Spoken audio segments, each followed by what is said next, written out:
గాడి తప్పుతున్న యుద్ధం. Iran versus Israel మధ్య జరుగుతున్న యుద్ధంలో మొన్నటి వరకు కూడా కేవలం సైనిక స్థావరాలు అలాగే ఎవరైతే నాయకులు ఉన్నారో వాళ్ళ ఇళ్లపైన మాత్రమే దాడి చేసేవాళ్ళు. ఇప్పుడు అది కాస్త ముదిరి ఇరాన్ దేశానికి ఆర్థిక పరమైన అలాగే ప్రపంచం మొత్తానికి సంబంధించిన ఇరాన్ ఆయిల్ బేసెస్ మీద దాడి చేసింది ఇజ్రాయెల్. దీంతో ప్రపంచం మొత్తం కూడా ఒక్కసారి ఉలికిపడిందని చెప్పొచ్చు. చాలా వరకు చమురు అనేది కూడా ఇరాన్ అలాగే గల్ఫ్ కంట్రీస్ లో మాత్రమే ఉత్పత్తి అవుతుంది. దీంతో ఇరాన్ పైన ఇజ్రాయెల్ చేసిన దాడులకు మాత్రం ఊగిపోతుంది ఇరాన్. ఇది చాలా నీచమైన పని. ఏదైనా యుద్ధం జరిగినట్లయితే దాన్ని సైనిక స్థావరాల పైన గానీ లేదా మా పైన గానీ చేయాలి గానీ మాకు ఆర్థికంగా ఉన్నటువంటి ఆయిల్ గానీ నేచురల్ గ్యాసెస్ పైన దాడి చేయడం మాత్రం ఎంతవరకు కరెక్ట్ కాదని ఇదొక దొంగ దెబ్బగా భావిస్తున్నారు ఇరాన్ వాళ్ళు. అరబ్ కంట్రీస్ మొత్తం కూడా చాలా జాగ్రత్తగా ఉండాలని చెప్పేసి ఇరాన్ హెచ్చరించింది. 5 బాలిస్టిక్ మిసైల్స్ అనేది లాంచ్ చేయడం జరిగింది ఇరాన్. దానిట్లో 4 మాత్రం తిప్పుకొట్టిన సౌదీ అరేబియా మాత్రం ఒకటిని మాత్రం తిప్పుకొట్టలేకపోయింది. దీంతో ప్రపంచంలోని ఎల్ఎన్జీ ఉత్పత్తిలో నెంబర్ 1 గా ఉన్న ఖతర్ లో ఉన్న రాస్ లఫాన్ ఇండస్ట్రియల్ పైన దాడి చేసింది. దీంతో ప్రపంచంలో ఉన్న స్టాక్ మార్కెట్ అన్ని కూడా ఫుల్ గా డౌన్ ఫాల్ అవడం జరిగింది. ఇజ్రాయెల్ కి ఇరాన్ కి మధ్య స్టార్ట్ అయిన యుద్ధం అప్పటి నుంచి కూడా ఇంధన సమస్యలు అనేది ప్రపంచ దేశాలకు తలెత్తాయి. ఈ దాడులతో మాత్రం మరింత అధ్వానంగా తయారైందని చెప్పొచ్చు.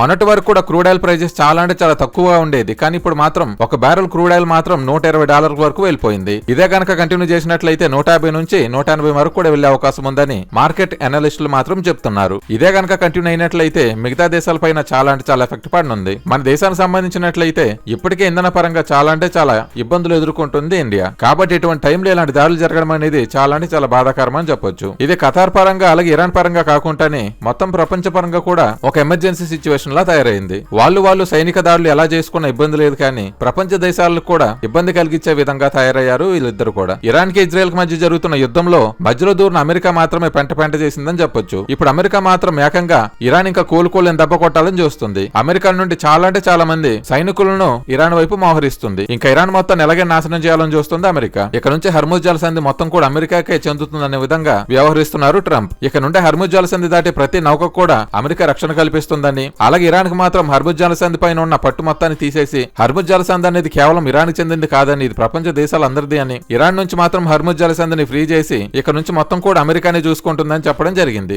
ఇరాన్ ఇజ్రాయెల్ మధ్య జరుగుతున్న యుద్ధంలో నిజానికి మాత్రం అమెరికా దూరకుండా ఉన్నట్లయితే ఈ యుద్ధం అనేది ఇంత పెద్దగా మారుండేది కాదు. అమెరికా చేసిన పని వల్ల ప్రపంచ దేశాలు మొత్తం సఫర్ అవుతున్నాయి. మన దేశంలో ఉన్న సిచ్యువేషన్ చూసుకున్నట్లయితే ఇప్పటికి కూడా ఒక కంట్రోల్లోనే ఉందని చెప్పొచ్చు. కానీ పాకిస్తాన్ లాంటి చాలా దేశాల్లో అయితే వాళ్ళకి గ్యాస్ అనేది దొరకడం కష్టం అయిపోయింది. అలాగే చాలా దేశాల్లో మాత్రం చాలా అంటే చాలా స్ట్రగుల్ గురవడం జరుగుతుంది. ఇండియా పరంగా చూసుకున్నట్లయితే ఇండియాకి మాత్రం ఒక 1 మంత్ కి సరిపడా ఆయిల్ అండ్ నేచురల్ గ్యాసెస్ అన్ని ఉన్నట్లుగా చెప్తున్నారు. కానీ ఆ 1 మంత్ తర్వాత పరిస్థితి ఏంటనేది ఇంకా తెలియదు. కాబట్టి యుద్ధాన్ని మాత్రం ఎంత వీలైతే అంత తొందరగా క్లోజ్ చేసుకున్నట్లయితే గ్లోబల్ గా ఉన్న అన్సర్టినిటీస్ అనేది కూడా తొందరగా తగ్గే అవకాశం ఉంది. ఈ ట్రంప్ మాత్రం మధ్యలో దూరి పెంట చేయకుండా ఉన్నట్లయితే సరిపోతుంది. ట్రంప్ కార్యాలయంలో పనిచేసే ఒక ఇంపార్టెంట్ వ్యక్తి మాత్రం రీసెంట్ గానే రిజైన్ చేయడం జరిగింది. ఇరాన్ పైన ఇజ్రాయెల్ అలాగే అమెరికా చేస్తున్న దాడులు మాత్రం కరెక్ట్ కాదని, ఇరాన్ అనేది న్యూక్లియర్ వెపన్స్ డెవలప్ చేయడం కారణంగానే ఇజ్రాయెల్ అనేది ఇరాన్ పైన దాడి చేసిందని చెప్తున్నారు. కానీ అది మాత్రం నిజం కాదని అమెరికాకు చెందిన ట్రంప్ కార్యదర్శి పేర్కొన్నారు. అలా చెప్తూనే రిజైన్ చేయడం జరిగింది. ఇది ఖచ్చితంగా మాత్రం మంచి చర్య కాదని, కావాలని ఇరాన్ టార్గెట్ చేసి మాత్రం ఇరాన్ మొత్తం కూడా నాశనం చేయాలని చూస్తున్నారని చెప్పేసి ఆయన పేర్కొన్నారు. ఇది ఎంతవరకు నిజమో కాదో తెలియదు, కానీ ఈ యుద్ధం వల్ల మాత్రం మిగతా దేశాలు సఫర్ అవ్వకుండా ఉన్నట్లయితే బాగుంటుంది. ఈ యుద్ధం వీలైనంత తొందరగా క్లోజ్ అయినట్లయితే అన్ని దేశాలకు మంచిది. కాబట్టి యుద్ధం మాత్రం తొందరగా ముగిసిపోవాలని కోరుకుందాం.